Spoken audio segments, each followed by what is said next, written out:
Imagine you are me, coming off of another successfully pwned Hack the Box machine.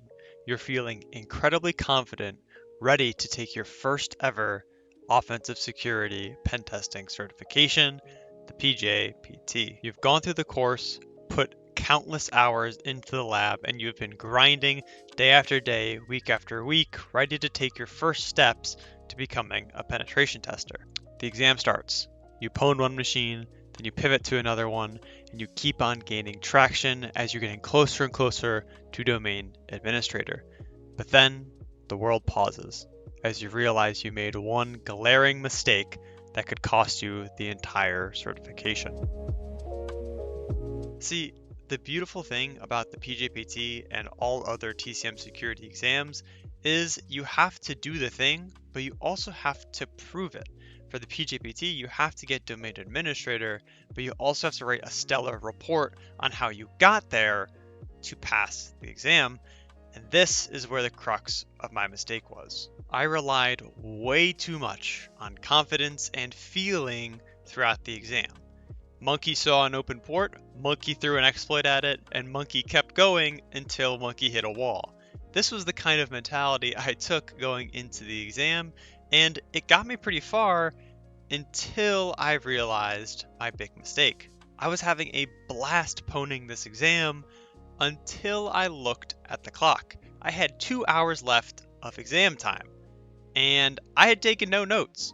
Nothing at all of substance was put into my notes throughout the entire exam period. I was having too much fun hacking the stuff and not writing any of it down. So I had accomplished the goal, but I had nothing to show for it. I had notes, but they definitely weren't passable for the exam, so I had to rush, kind of kick everything into gear with 2 hours left in the clock and essentially redo the entire exam step by step, screenshot by screenshot, tool by tool, command by command, until I got domain administrator again, but this time with a lot more detail. And the relief I felt when I got domain admin for the second time was something incredible and something I hope to never experience again. All in all, this poor note-taking technique almost cost me a certification, and I do not want you to fall into the same trap.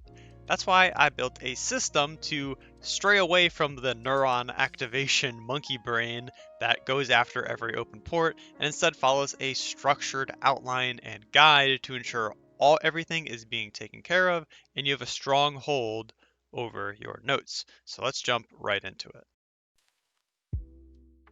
The first step to this system is understanding what it actually looks like, and it breaks down into 3 steps.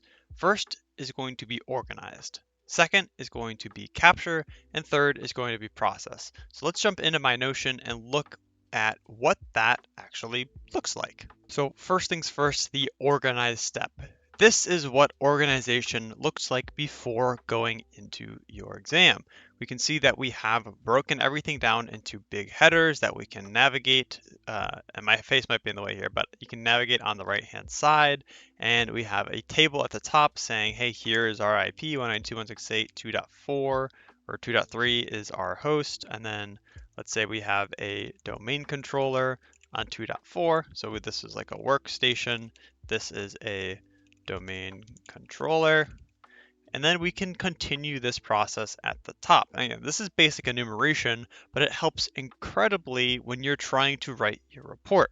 And this is the kind of landing zone that you want. So on one screen, you have this Notion with all of your notes, and on the second screen, you have the Kali Linux that you're actually doing the hacking on. And that is essentially all that step 1 is. We're writing out this document, we're looking at what kind of phases of the penetration test there are, and we're getting ready to drop things in here, treating this page like a landing zone. So let's do just that. Step 2, capture. How do we capture content, and how do we drop it into our Notion? So capture, what does capture look like? And for me personally, I like to use a tool called Greenshot, which is right here on my taskbar, essentially running all the time. You can run a quick Google search and I'll leave a link down below in the description, but this is a Windows-based tool that you can use to capture anything on your screen. And the nice part is you can hotkey it. So let's say I'm working in this Kali machine. Obviously, I know it's Ubuntu, but I'll cat out the flag.txt. We see, okay, we have our flag here. Let's click print screen, take a screenshot, click copy, and then we can go and paste that. And I'll just make a new section called flags and paste that here into our Notion. And you can format this however you'd like, but this is the main idea of capture.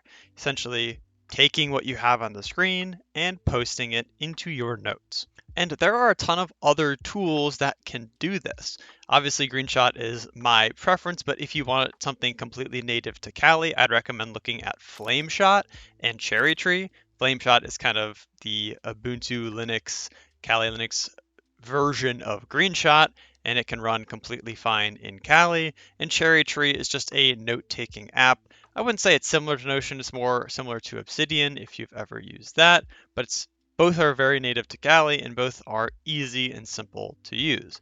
But regardless of what tools you use, the main idea is capturing it, right? Capturing the stuff that you're doing, writing it down, and documenting it. And the last step of this system or framework is step 3 to process the information. So let's say I'm hacking the PJPT and I get stuck. I've tried a couple things, they aren't working. I don't know what to do next. Let's take a break and expand upon our current notes. Let's imagine we have stuff here, we have stuff here, we have stuff here, and we get a flag for a certain machine. I want to expand and say I was able to cat out the flag.txt file because the nth user um, had too many permissions, right? Just adding a note and expanding upon what this screenshot is, what it is representing, and what I'm trying to show by putting the screenshot in my notes. And you can do this with anything. You can do this with command output. You can do this with a tool, like if it's successful or if it's a failure. Doing this with netexec is also great, showing the pluses or the minuses on if an account authenticates, and the list goes on and on.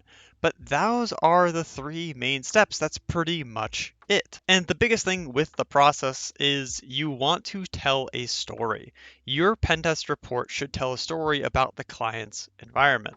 I did this. I started here with no credentials. I did this. I got credentials. Then with those credentials, I did this and this and this, and so on and so forth. That should be reflected in your notes because when it does come time to write the report, it's almost as simple as copying all of this, pasting it into a Word document, obviously a little bit more formatted and professional, but all of the writing, all of the screenshots, everything is already there for you. So you don't need to be like me and rush with 2 hours left in your exam trying to retest the entire environment because you forgot to do this. Make your life easy, follow that 3-step framework, and I guarantee you will not have to stress about writing a report ever again. Thank you so much for watching. I know I'm in a different environment right now, but I assure you the normal studio will come back very shortly. If you enjoyed this video, let me know down below in the comments. I read every single one, and I will see you in the next one.